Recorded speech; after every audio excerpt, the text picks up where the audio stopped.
Come to ask you a few questions. Bugatti Veyron, the wheels and the tyres are really, really expensive. Would we have any options to just do that, a cheaper alternative, a cheaper way? From racing buggies and UTVs to rebuilding incredible supercars, Mark McCann has never shied away from big risks. His latest project, a legendary Bugatti Veyron, may be his boldest yet. Even car experts are divided, with some predicting record-breaking results and others fearing disaster. Mark has finally revealed the transformation he's been planning. What could make someone risk a multi-million-dollar hypercar? Behind closed doors, he's attempting what many thought was impossible.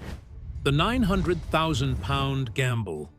Mark did not walk into a shiny showroom and buy a perfect car, sitting pretty and ready to drive. He took on something much bigger than that, something that felt more like a giant puzzle than a purchase. The Bugatti Veyron he found was not whole. It was split into two separate halves, waiting for someone brave enough to bring it back together. Most people would have walked away, but Mark did not. He looked at the broken car, and he saw something worth saving. The gearbox alone was a nightmare waiting to happen, a tangle of parts that could either come together perfectly or fall apart completely, costing him everything he had put into it. Imagine spending hundreds of thousands of pounds on something you cannot even be sure will ever run again. That is exactly the kind of risk Mark was taking. One piece at a time, one decision at a time. Every bolt, every wire, every part carried the weight of a question nobody could answer yet. Was this the deal of a lifetime? Or was it a trap dressed up in French engineering and blue paint? Nobody knew for certain, not even Mark. All he could do was trust the process, trust the mechanics, and hope that somewhere at the end of all this risk, there was a real, running Bugatti waiting for him. But hope is not the same as certainty, and Mark was about to learn just how far apart those two things could be. What happened next would test him in ways he never saw coming. When the dream became a nightmare. The gearbox trouble that Mark faced was not the kind of problem you could fix with a quick trip to a local garage. A Bugatti Veyron is not built like an ordinary car, and its transmission is one of the most complicated pieces of machinery ever put on four wheels. Fixing it meant finding rare specialists, waiting on custom parts, and holding on to patience that most people would have lost months earlier. Just when it seemed like progress was finally being made, a brand new problem appeared. The replacement clutch, which was not even an original Bugatti part, started slipping. This was not a small hiccup. It was the kind of failure that could undo everything that had already been done. Picture 6 long months of work, planning, and sacrifice, all balanced on a single spinning part. If that clutch failed completely, the car might have to be taken apart all over again, sending the entire project back to square one.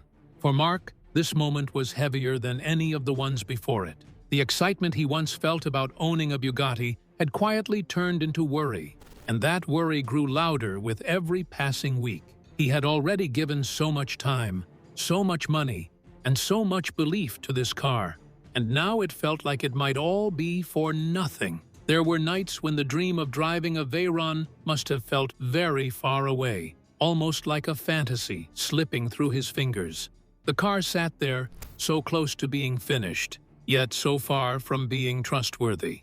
Somehow, against every fear, the story was about to take a turn nobody expected. The moment everything changed.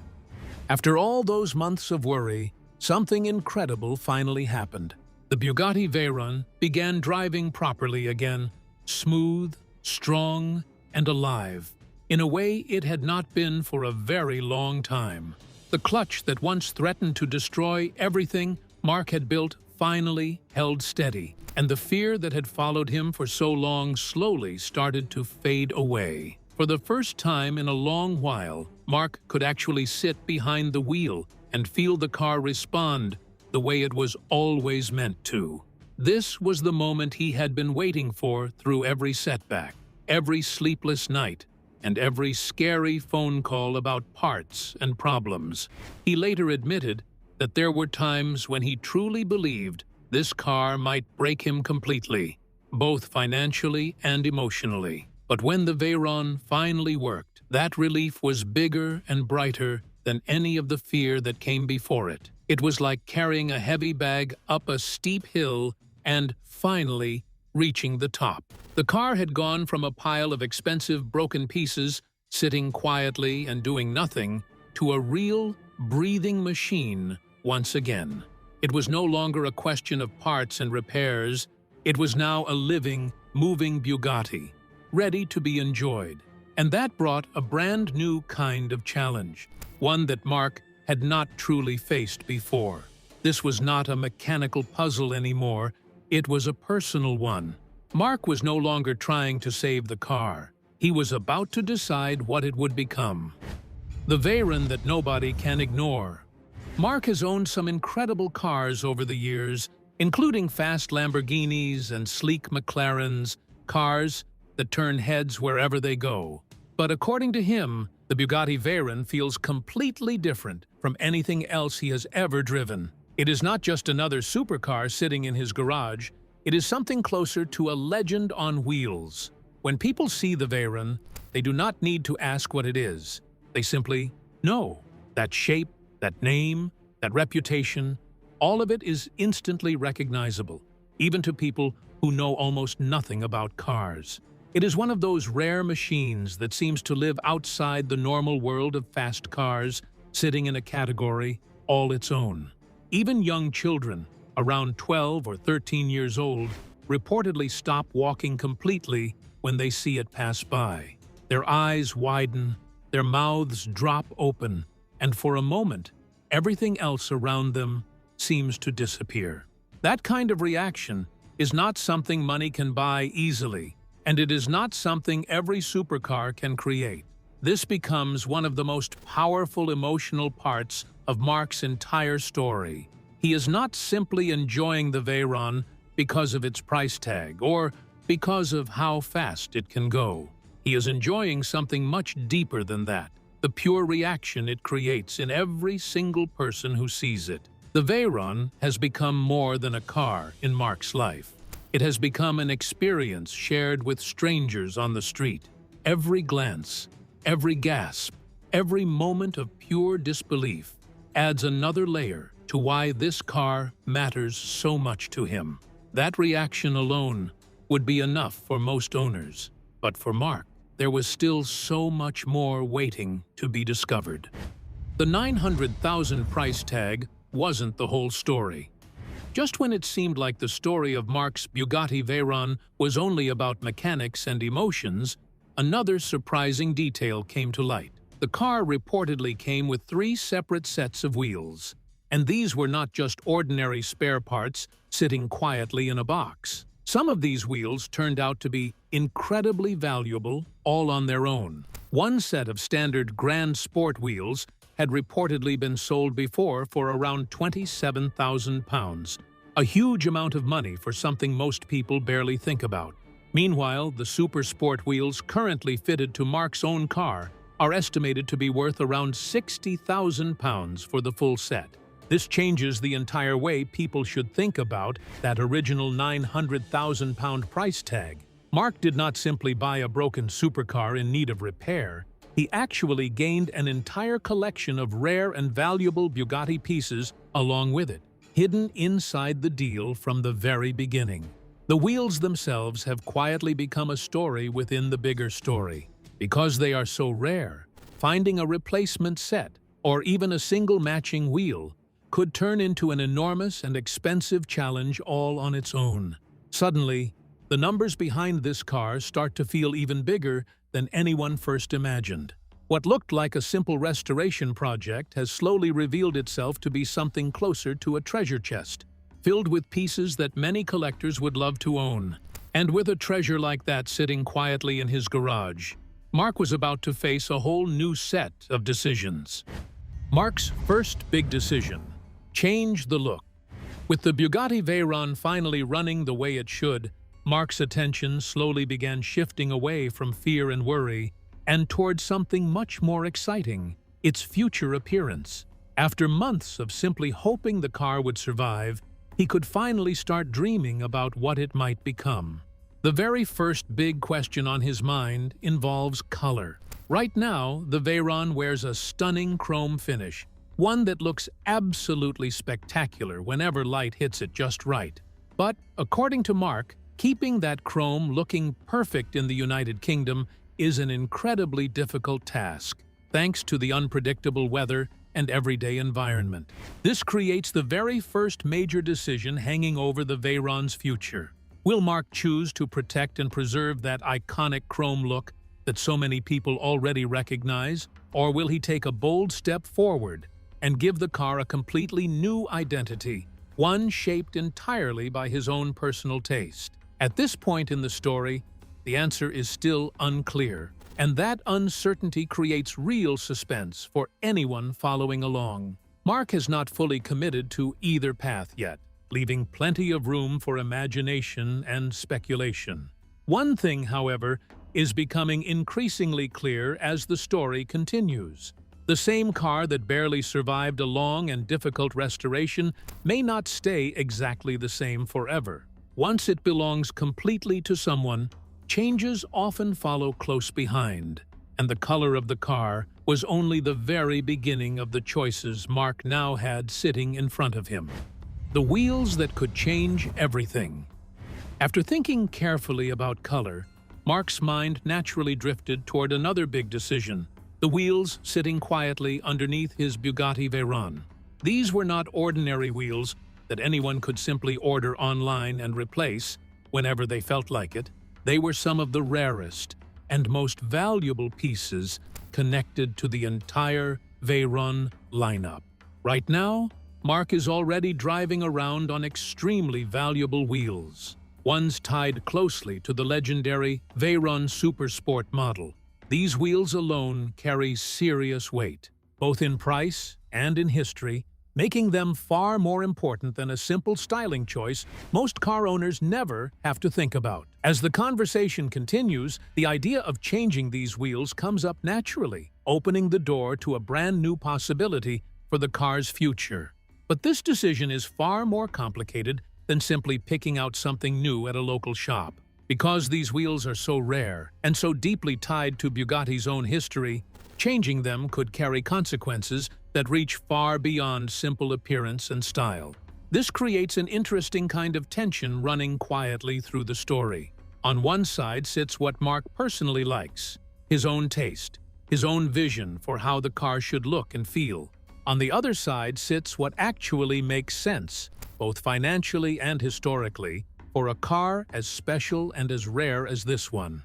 Mark has already shown, through other cars in his collection, that he genuinely loves to personalize things and make them feel truly his own, without holding back. But the Veyron might be a completely different kind of car entirely, one that carries too much history and value to simply change without thinking it through very carefully first. Every wheel underneath this car tells its own story, one connected to Bugatti's rare and expensive history.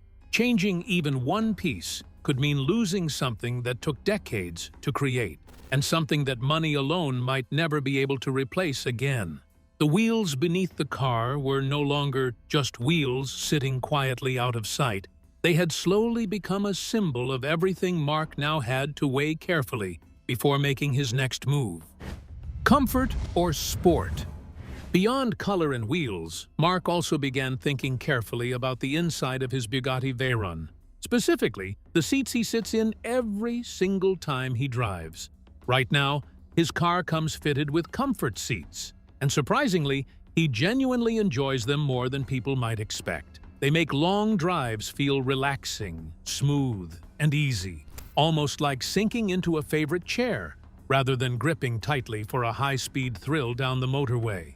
At the same time, Mark admits that he also likes the appearance of sports seats found in a completely different Veyron model. These seats look sharper, more aggressive, and more focused on performance rather than pure comfort, giving the entire cabin a completely different personality and feeling the moment someone climbs inside. This creates a small but surprisingly meaningful decision for Mark to think through carefully. Does he want his Veyron to feel like a smooth, luxurious grand tourer, the kind of car built for long, relaxing drives across quiet countryside roads? Or does he want it to look and feel sharper, tougher, and more intense every single time someone climbs inside and sits down? Alongside this seat decision, Mark also hints at wanting a nicer overall interior experience altogether. This includes small, personal touches like custom floor mats and other little details designed to make the cabin feel more like his own personal space, rather than simply a factory setup from the very beginning. At this stage of the journey, it becomes very clear that Mark is asking himself a completely different kind of question than before. He is no longer wondering how to make this car run properly again. That battle has already been fought and won. Instead, he is now wondering how to make this incredible machine truly feel like his own, inside and out. And that quiet shift in thinking was about to lead him somewhere even bigger than he expected. Will Mark go completely crazy? With so many small changes already floating around quietly in Mark's mind, a bigger and far more dramatic possibility naturally starts to take shape. People close to him even joke about whether he might take things to the extreme, similar to what he once did with his Lamborghini SVJ, a car he transformed in a bold and unforgettable way that surprised everyone. For now, though, the answer seems to lean firmly toward no. Mark has made it fairly clear that he is not planning to go completely wild, or as he puts it, fully lunar with his Bugatti Veyron. This single small detail might actually be one of the biggest clues about where this entire project is truly heading in the months ahead. The Veyron, it seems, occupies a completely different space in Mark's mind compared to his other vehicles sitting in the same garage. With cars like the Lamborghini, he has shown he is willing to take huge creative risks, transforming them almost completely from top to bottom. But with this particular Bugatti, there appears to be a certain invisible line that Mark instinctively understands he probably should not cross. This raises an interesting and important question about the entire project moving steadily forward. Can Mark truly personalize this car, adding his own personality and taste, without accidentally destroying the very qualities that make the Veyron so special in the first place? Balancing personal style with historical value is never simple, especially with a car this rare and this expensive sitting in someone's driveway. Every choice now carries extra weight, knowing exactly how much history and money rests quietly inside this particular machine. That careful balance between restraint and personal expression was quietly about to shape the final chapter of Mark's entire journey. The Bugatti that changed Mark's mind. Mark admits that this entire Veyron project has been a true emotional roller coaster, full of ups and downs he never fully expected. There were moments of real fear, moments when everything seemed to be falling apart at once. There were mechanical failures that threatened to end the whole journey completely. There were times when the car itself almost felt like it was fighting back against every effort to save it. But now, when Mark drives it slowly through busy streets and watches people react with pure amazement, those difficult memories slowly begin to fade into the background. He compares the whole experience to taking a huge punch during a boxing match. At first, all you can think about is never wanting to feel that kind of pain again. But once the pain finally disappears, you remember exactly why you stepped into that ring in the first place. The Veyron has finally escaped the nightmare that kept it trapped in pieces for months. It survived the gearbox battle, the clutch failure, and the fear that the entire project might have to start again. But now Mark is facing a completely different decision. The chrome finish may not survive. The wheels could change, the seats could be replaced, and the man who once feared that this Bugatti would break him is now thinking about how to make it truly his own. The biggest question is no longer whether Mark can save his Veyron. It's how far he is willing to go to transform it. If you enjoyed this video, like and subscribe, and also click the next video shown on your screen.